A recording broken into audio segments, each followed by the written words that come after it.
नमस्कार। RB the vision के इस ऑनलाइन प्लेटफॉर्म पर आप सभी लोगों का स्वागत है। आज से हम लोग पेट 2023 के लिए जीएस, जीके और करंट अफेयर्स का प्रैक्टिस सेट शुरू कर रहे हैं। आपकी परीक्षा में जीएस, जीके और करंट अफेयर्स से कुल 50 क्वेश्चन पूछे जाएंगे और यह 50 प्रश्न 50 अंकों का होगा। यह प्रैक्टिस सेट आप लोगों को 50 प्रश्नों में से 40 से भी ज़्यादा प्रश्नों को सही करने में सहायक होगा, इसलिए आप लोग प्रैक्टिस सेट को जरूर देखें। आइए हम लोग प्रश्नों को देखते हैं। पहला प्रश्न पूछा गया है, अकबर द्वारा बनवाया गया प्रसिद्ध ऐतिहासिक स्मारक बुलंद दरवाज़ा उत्तर प्रदेश के किस जिले में स्थित है? ऑप्शन दिया गया मेरठ, कानपुर, आगरा, प्रयागराज या फिर इलाहाबाद। तो इसका राइट आंसर क्या हो जाएगा? इसका right answer option number C हो जाएगा, आगरा। देखिए, अकबर द्वारा बनवाया गया प्रसिद्ध ऐतिहासिक स्मारक बुलंद दरवाज़ा उत्तर प्रदेश के आगरा जिले के फतेहपुर सीकरी में स्थित है। अकबर ने इसका निर्माण गुजरात विजय की याद में करवाया था। अकबर को इस दरवाजे के निर्माण की प्रेरणा इल्तुतमिश के द्वारा नागौर में बनाए गए अतारकीन के दरवाजे से मिली थी। यह दुनिया का सबसे बड़ा प्रवेश द्वार है, या फिर कह सकते हैं कि दुनिया का सबसे ऊंचा द्वार है। इसे गुजरात और दक्षिण विजय दोनों का प्रतीक माना जाता है। आप लोग व्याख्या को जरूर अपने कॉपी में लिखा करिए। आइए प्रश्न संख्या 2 देखते हैं। प्रश्न संख्या 2 में पूछा गया है, सापेक्षता का सिद्धांत यानी थ्योरी ऑफ रिलेटिविटी इनमें से किसके द्वारा प्रतिपादित किया गया था? ऑप्शन दिया गया मैडम क्यूरी, अल्बर्ट आइंस्टाइन द्वारा, अल्फ्रेड नोबेल द्वारा, चार्ल्स डार्विन द्वारा। तो इसका राइट आंसर क्या हो जाएगा? इसका right answer option number B हो जाएगा, अल्बर्ट आइंस्टाइन द्वारा। देखिए, अल्बर्ट आइंस्टाइन ने 1905 में द्रव्यमान एवं ऊर्जा के बीच एक संबंध को स्थापित किया था, जिसे थ्योरी ऑफ रिलेटिविटी के नाम से जाना जाता है। इन्हें 1921 में नोबेल पुरस्कार भी मिला था और यह पुरस्कार उन्हें प्रकाश विद्युत प्रभाव के लिए दिया गया था। आइए प्रश्न संख्या 3 देखते हैं हम लोग। प्रश्न संख्या 3 में पूछा गया है, किस वर्ष गंगा नदी को राष्ट्रीय नदी घोषित किया गया था? ऑप्शन दिया गया 2004 में, 2008 में, 2014 में या फिर 2016 में। तो इसका राइट आंसर हो जाएगा ऑप्शन नंबर बी, 2008 में। देखिए, जो गंगा नदी है वह भारत की सबसे लंबी और पवित्र नदी है। इसकी लंबाई की बात करें तो यह 2525 किलोमीटर है। 2008 में, नवंबर 2008 में भारत सरकार ने इसे क्या किया था? इसे राष्ट्रीय नदी घोषित कर दिया था। आइए प्रश्न संख्या 4 देखते हैं हम लोग। प्रश्न संख्या 4 में पूछा गया है कि ईस्ट इंडिया कंपनी ने किस वर्ष में कोलकाता में सर्वोच्च न्यायालय की स्थापना की थी? ऑप्शन दिया गया है 1757 में, 1765 में, 1773 में और 1792 में। तो इसका राइट आंसर क्या हो जाएगा? इसका right answer option number C हो जाएगा, 1773 में। देखिए, 1773 के रेगुलेटिंग एक्ट के द्वारा 1774 में कोलकाता में सर्वोच्च न्यायालय की स्थापना की गई थी और इस न्यायालय के पहले मुख्य न्यायाधीश कौन थे? तो वह थे इलिजाह इम्पे। इनके अलावा इसमें और 3 न्यायाधीश थे। आइए प्रश्न संख्या 5 देखते हैं हम लोग। प्रश्न संख्या 5 में पूछा गया है, 42वें संविधान संशोधन के माध्यम से भारतीय संविधान में कितने मौलिक कर्तव्य सम्मिलित किए गए थे? ऑप्शन दिया गया 11, 9, 10 और 12। तो इसका right answer option number C हो जाएगा, 10। देखिए, सरदार स्वर्ण सिंह समिति की अनुशंसा पर संविधान के 42वें संविधान संशोधन 1976 द्वारा भारतीय संविधान में कुल 10 मौलिक कर्तव्यों को सम्मिलित किया गया था। मौलिक कर्तव्यों को रूस के संविधान से लिया गया था। आगे क्या होता है कि आगे अभी 10 था, बाद में एक और इसमें मौलिक कर्तव्य जोड़ दिया जाता है, तो कुल टोटल हो जाता है 11 मौलिक कर्तव्य हो जाता है। जो 11वां मौलिक कर्तव्य था यह 86वें संविधान संशोधन के द्वारा जोड़ा गया था और ये कब जोड़ा गया था? यह 2002 में जोड़ा गया था। आइए प्रश्न संख्या 6 देखते हैं हम लोग। प्रश्न संख्या 6 में पूछा गया है, भारत के किस राज्य ने सर्वप्रथम पंचायती राज की शुरुआत की थी? ऑप्शन दिया गया गुजरात, राजस्थान, मध्य प्रदेश या फिर तमिलनाडु। तो इसका राइट आंसर क्या हो जाएगा? इसका right answer option number B हो जाएगा, राजस्थान। देखिए, राजस्थान देश का पहला राज्य था जहां पंचायती राज की जो की शुरुआत हुई थी या इसकी स्थापना हुई थी।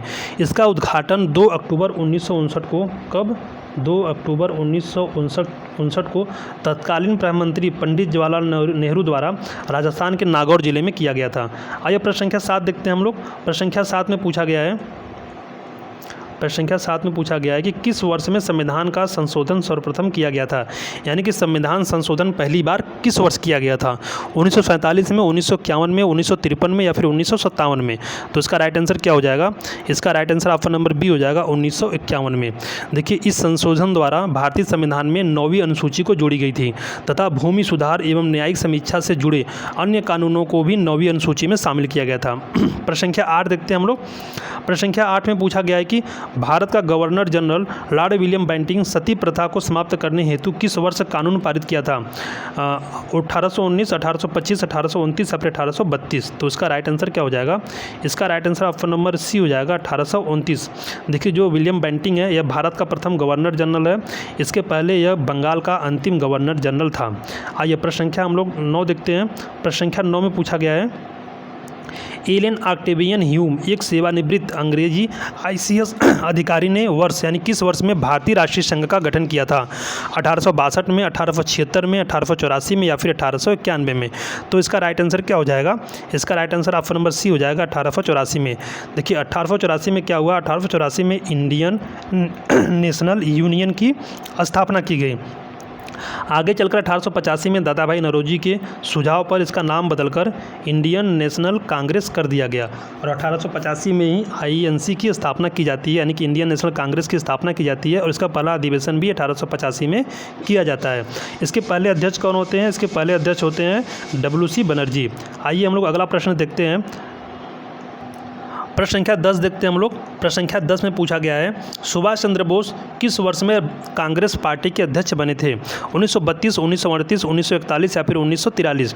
तो यह कब बने थे भारतीय राष्ट्रीय कांग्रेस के अध्यक्ष? ये बने थे 1938 में। 1938 में जो भारतीय राष्ट्रीय कांग्रेस का अधिवेशन हुआ था वो कहाँ हुआ था? हरिपुरा में हुआ था। और इस अधिवेशन में क्या हुआ था कि एक राष्ट्रीय नियोजन समिति का गठन किया गया था, जिसके अध्यक्ष कौन थे? जवाहरलाल नेहरू। देखिए इसके बाद क्या होता है कि इसके बाद 1939 में, ये भी बहुत महत्वपूर्ण अधिवेशन है, 1939 में कांग्रेस अधिवेशन होता है मध्य प्रदेश के जबलपुर जिले के त्रिपुरी में।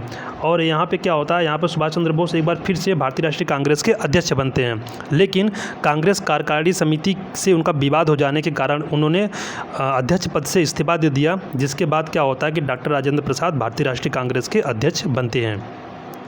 आइए हम लोग प्रश्न संख्या 11 देखते हैं। प्रश्न संख्या 11 में पूछा गया है कि उत्तर प्रदेश का राजकीय पुष्प निम्नलिखित में से कौन है? ब्रह्मकमल, अग्निशिखा यानी कलिहारी, रोडोडेंड्रॉन और पलाश? तो इसका राइट आंसर क्या हो जाएगा? इसका right answer option number D हो जाएगा, पलाश। देखिए इसके अलावा जो उत्तर प्रदेश का राजकीय पुष्प पलाश है, इसके अलावा हम लोग कुछ अन्य राजकीय चिन्हों को देख लेते हैं। राजकीय पशु बारहसिंगा है, राजकीय पक्षी सारस या क्रोंच है, राजकीय वृक्ष अशोक है और राजकीय खेल क्या है? हॉकी है। आइए प्रश्न संख्या 12 देखते हैं हम लोग।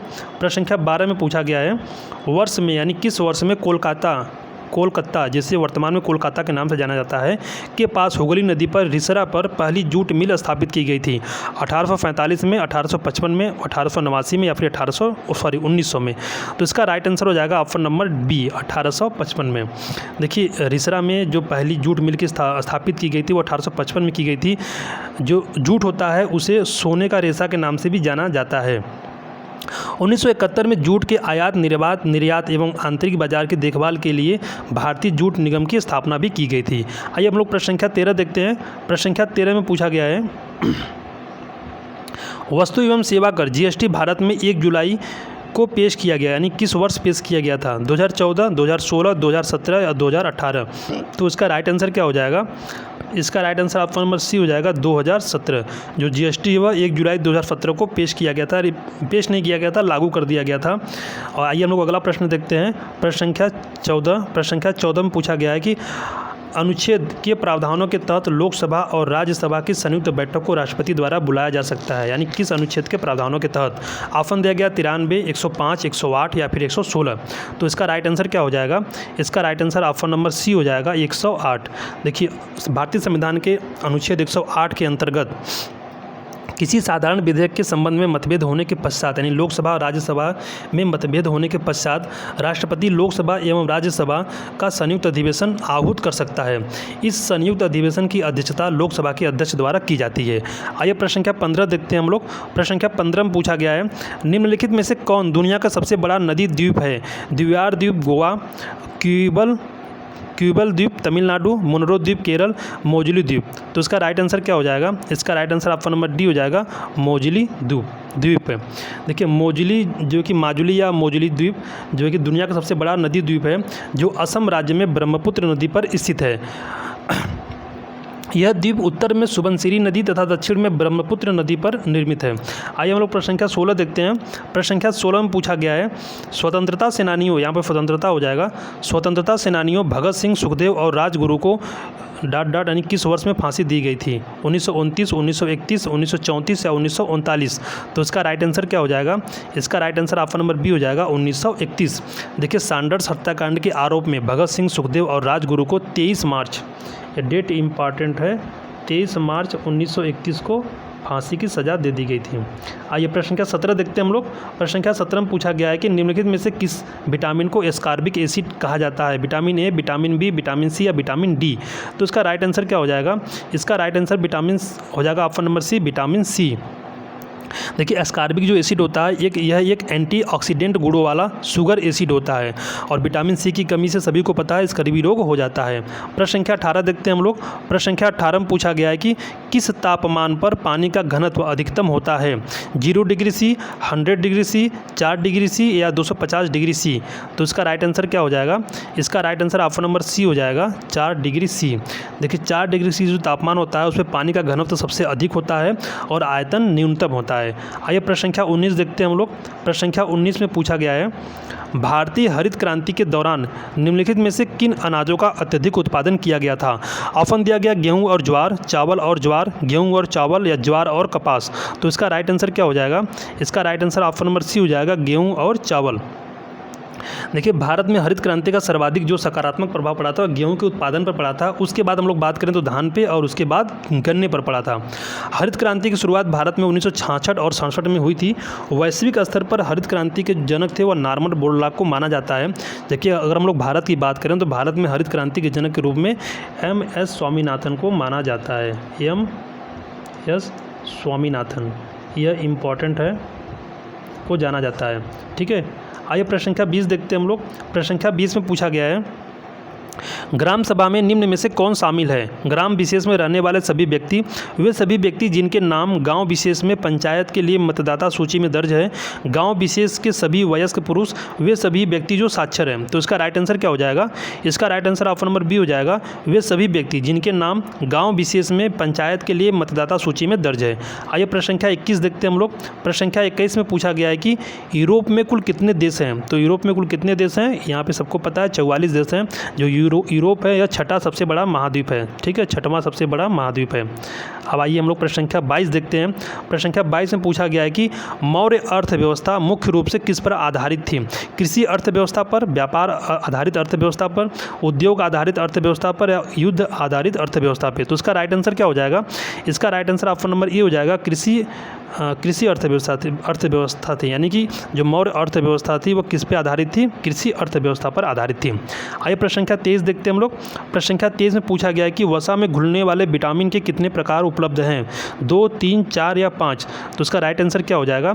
Right answer option number C हो जाएगा, 4। कौन कौन से विटामिन है? विटामिन ए है, विटामिन डी है, विटामिन ई है, विटामिन के है। तो 4 विटामिन है जो वसा में घुलनशील होते हैं।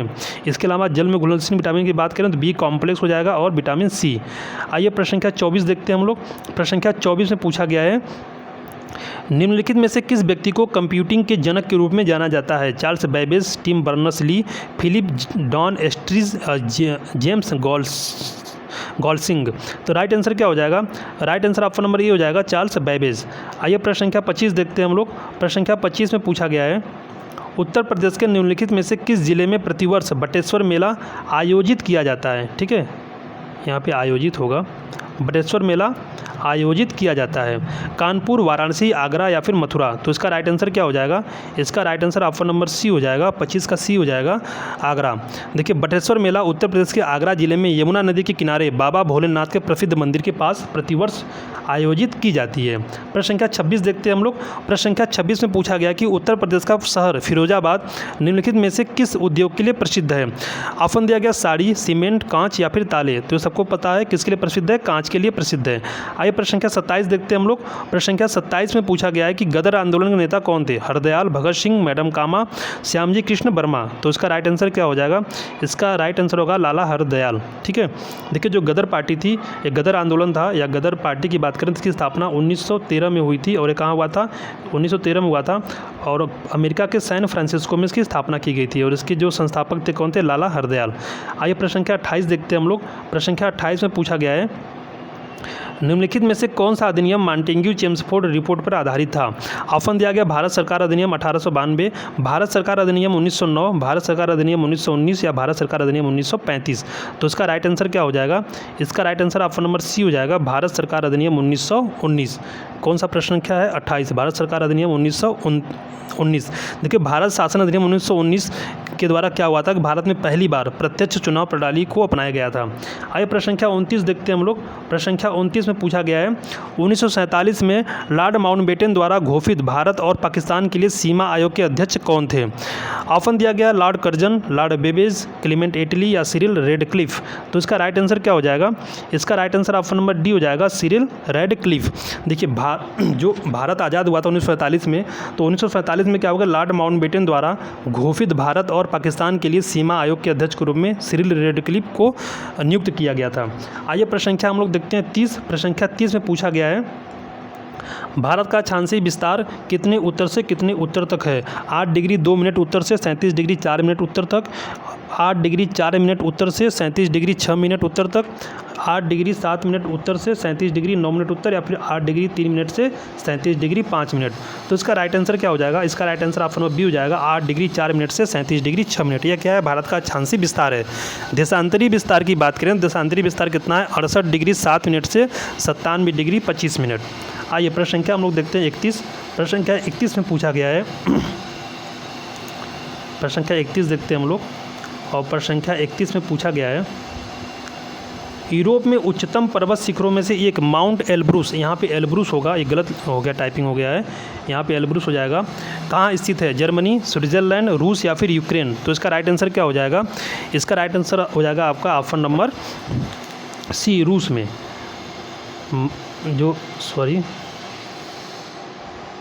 जो माउंट एल्ब्रूस पर्वत है, ठीक है, वह कहाँ है? वह रूस में स्थित है।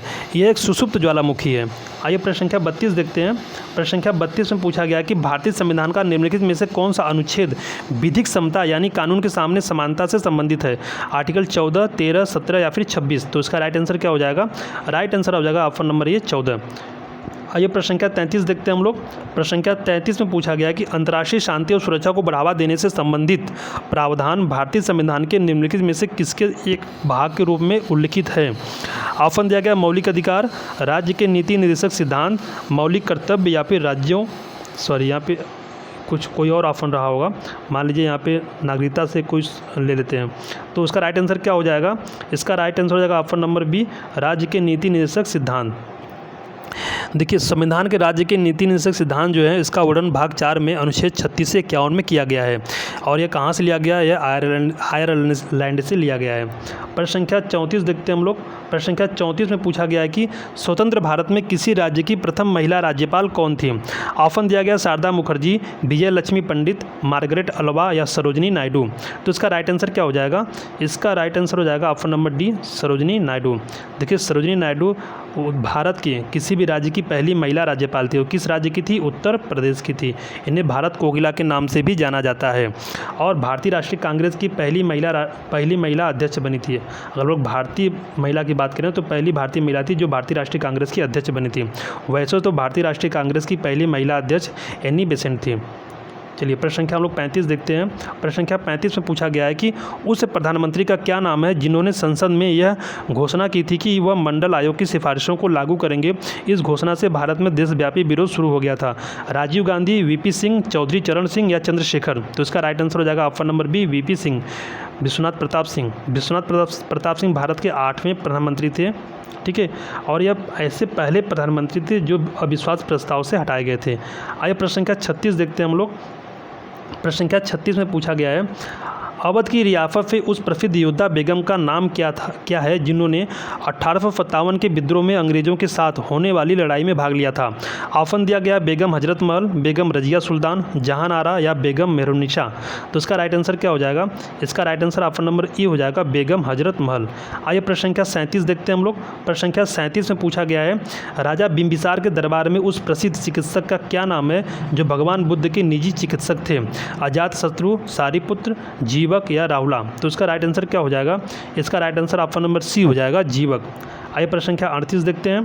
प्रश्न संख्या 38 में पूछा गया है कि वर्साय का महल निम्नलिखित में से किस यूरोपीय राजधानी के पास स्थित है। ऑप्शन दिया गया लंदन, पेरिस, रोम या फिर ब्रुसेल्स। तो इसका राइट आंसर क्या हो जाएगा? इसका right answer option number B हो जाएगा, पेरिस। फ्रांस की राजधानी पेरिस के पास क्या है? वर्साय का महल स्थित है। ठीक है, आइए प्रश्न संख्या 39 देखते हैं हम लोग। प्रश्न संख्या 39 में पूछा गया है कि माउंट एटना, जिसे यहाँ पे जिसे होगा, माउंट एटना जिसे यूरोप का सबसे ज़्यादा सक्रिय ज्वालामुखी माना जाता है, वह निम्नलिखित में से किस देश में स्थित है। ऑप्शन दिया गया पुर्तगाल, स्पेन, ग्रीस या फिर इटली। तो इसका राइट आंसर क्या हो जाएगा? इसका right answer option number D हो जाएगा, इटली। ठीक है, देखिए माउंट एटना ज्वालामुखी इटली देश के सिसिली द्वीप पर स्थित है। कहाँ पे? ये भी प्रश्न परीक्षाओं में पूछा गया है। तो कहाँ पे है? सिसिली द्वीप पे। ठीक है, आइए प्रश्न संख्या हम लोग देखते हैं 40, जो आज का अंतिम प्रश्न है, आपके पहले प्रैक्टिस सेट का अंतिम प्रश्न है। भारतीय संविधान के अनुच्छेद 5 से 11 निम्नलिखित में से किस पहलू से संबंधित है? भारत की नागरिकता, भारत में भाषाएं, भारतीय राज्यों की सीमाएं या बच्चों के लिए शिक्षा। तो इसका राइट आंसर क्या हो जाएगा? इसका right answer option number A हो जाएगा, भारत की नागरिकता। देखिए भारत की नागरिकता भारतीय संविधान के भाग 2 के अंतर्गत 5 से 11 अनुच्छेद तक में नागरिकता का उल्लेख किया गया है। तो ये आपके 40 महत्वपूर्ण प्रश्न थे जो जीके और जीएस से संबंधित थे। करंट अफेयर्स का हम लोग प्रैक्टिस सेट परीक्षा के 15 दिन पहले से शुरू करेंगे। तो अगर आप लोगों को वीडियो पसंद आया हो तो इस वीडियो को अधिक से अधिक शेयर करें, चैनल को सब्सक्राइब करें। पूरा वीडियो देखने के लिए आप लोगों का बहुत बहुत धन्यवाद।